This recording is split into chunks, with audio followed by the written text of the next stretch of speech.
எல்லாம் என்ன பண்ணுறாங்க, நம்ம வந்து சோழனை எழுப்புறதுக்காக வந்து போகிறாங்க. பார்த்தா வந்து அவங்களோட அந்த டீ டம்ளர் வந்து நம்ம பாண்டியன் மேலே விழுந்துடுது. அதனால பாண்டியன் வந்து பயங்கரமா வந்து ரொம்ப மோசமா பேசிட்டாரு.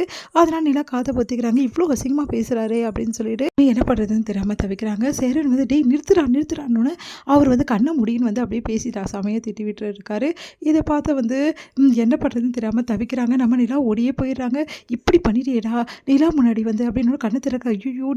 அவங்க முன்னாடி இப்படி பண்ணிட்டேனான்னு சொல்லிட்டு சேரன் வந்து என்ன பண்ணுறதுன்னு தெரியாமல் அப்படியே தவிக்கிறாரு. சேரன் வந்து அவர்கிட்ட "என்னடா நீ இப்படி பண்ணிட்ட பாண்டியா" அப்படின்னு சொல்லிட்டு யோசிக்கிறாரு. அடுத்து பாண்டியா வந்து என்ன பண்ணுறதுன்னு தெரியல. அவங்க நிலா மூஞ்சில முழிக்க முடியாமல் கஷ்டப்படுறாரு. அடுத்து வந்து நிலாவை பார்த்துட்டு ஓடியே போயிடுறாரு. இதை பார்த்து நிலா சிரிக்கிறாங்க. அடுத்து வந்து நிலாவுக்கு வந்து ஒரு கிஃப்ட் எடுத்து வந்து கொடுக்குறாரு. சாரி கேட்குறாரு. அதை பார்த்துட்டு வந்து ரொம்ப சந்தோஷப்படுறாங்க எல்லாருமே. அடுத்து வந்து நிலா வந்து அந்த கிஃப்ட்டை ஓப்பன் பண்ணி பார்க்குறாங்க. இப்போ அதில் வந்து ஒரு வந்து கப் இருக்குது. அதை பார்த்து நிலா ரொம்ப சந்தோஷப்படுறாங்க. ரொம்ப தேங்க்ஸ் அப்படின்றாங்க. "டேய் என்னடா கப்பை போய் கொடுத்துருக்க?" "இல்லை எனக்கு ரொம்ப பிடிச்சிருக்கு" அப்படின்னு நிலா சொல்கிறாங்க. உடனே நிலா ரொம்ப சந்தோஷமாக வந்து இந்த கப்பை எடுத்து போயிட்டு வைக்கிறாங்க. இதெல்லாம் பார்த்துட்டு சோழன் வந்து நிலா வந்து ரொம்ப சந்தோஷமாக இருக்காங்க. இதுக்கப்புறம் நிலா என் கூடவே இருந்துருவா, எனக்கு நம்பிக்கை வந்துடுச்சு அப்படின்னு சொல்லிட்டு சந்தோஷப்பட்டுட்டு இருக்காரு. அடுத்து வந்து அவங்க அப்பா வந்து வீட்டுக்கு வராரு. அவரை பார்த்துட்டு வந்து எல்லாருமே வந்து "வந்துட்டாராப்பா" அப்படின்றாங்க. உடனே ஓடி போய் யாருமே பேச மாட்டேங்கிறாங்க. அதை பார்த்து நிலா ஒன்றும் புரியாமல் யோசிக்கிறாங்க. "உங்கள் அப்பா வந்திருக்காரு, நீங்கள் எல்லாரும் இப்படி இருக்கீங்க" அப்படி சொல்லிட்டு கேட்குறாங்க. என் அப்பா தானே வந்திருக்காரு, பார்த்துக்கலாம் விடுங்க" அப்படின்றாங்க.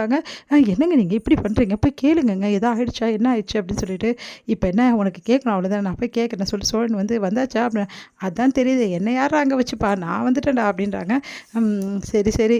சரிடா, ஏதாவது இருக்கா சாப்பிட?" அப்படின்னோடனே. "ஏன் ஜெயிலில் உங்களுக்கு எதுவும் கொடுக்கலையா?" அப்படின்னோடனே. "டேய் நான் போனது ஜெயில் இல்லைடா, சும்மா கொஞ்சம் அப்படி போயிட்டு வந்தேன்டா, அதெல்லாம் ஒரு பெரிய விஷயமா? ஏதாவது இருக்கா இல்லையா?" அப்படின்னோடனே.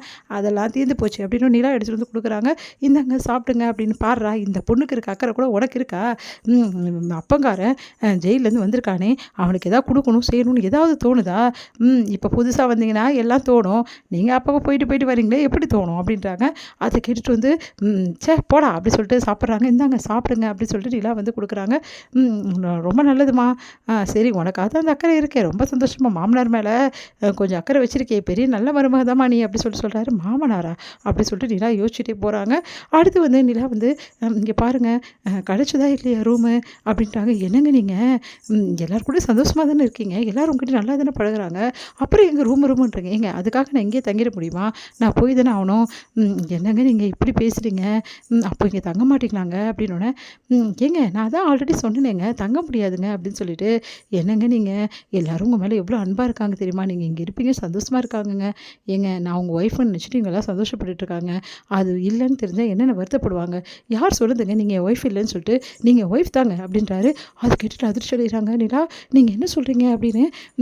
"இல்லைங்க அப்படின்னு அவங்க நினைப்பாங்க, அதுக்காக சொல்ல வந்தேன், அதானே பார்த்தேன்" அப்படின்றாங்க. இங்கே நிலாவோட குடும்பம் வந்து ரொம்ப டென்ஷனாக இருக்காங்க. அடுத்து வந்து அவங்க அண்ணன் வந்து இந்த நிலாவை வந்து நினச்சி அப்பா வந்து எதுலையுமே கவனம் செலுத்த மாட்டேங்கிறாரு, இதெல்லாம் கொஞ்சம் கூட சரியில்லைன்னு அவங்க அண்ணிக்கிட்ட வந்து சண்டை போடுறாங்க. நிலாவோட அண்ணிக்கிட்ட. அவங்க வந்து "சரி நான் போய் நிலாவை பார்த்துட்டு வரேன்" அப்படி சொல்லிட்டு மனசில் யோசிக்கிறாங்க. எல்லாருக்கிட்டையும் சொல்லிட்டு போனால் வேலைக்கு ஆகாது, எப்படி போகிறது அப்படி சொல்லிட்டு யோசிச்சுட்டு இருக்காங்க.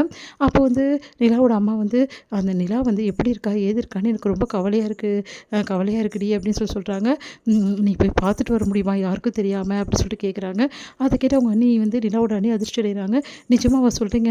"நிஜமாக தான் சொல்கிறேன். 1000 தான் இருந்தாலும் அவள் ஏன் பொண்ணு, என் பொண்ணு எப்படி போகணும், நான் எப்படி விட முடியும்? அவளை நான் சேர்த்துக்கலனாலும் பரவாயில்ல, அவள் இந்த வீட்டுக்கு மட்டும் வரக்கூடாது, நான் ஏற்றுக்க மாட்டேன். ஆனால் அவள் எப்படி இருக்கான்னு எனக்கு தெரிஞ்சுக்கணும். அதனால் நீ போய் பார்த்துட்டு வா" அப்படின்னோடனே ரொம்ப சந்தோஷப்படுறாங்க. "சரி நான் போகிறேன்" அப்படின்னு சொல்லிட்டு அவங்களும் சொல்கிறாங்க.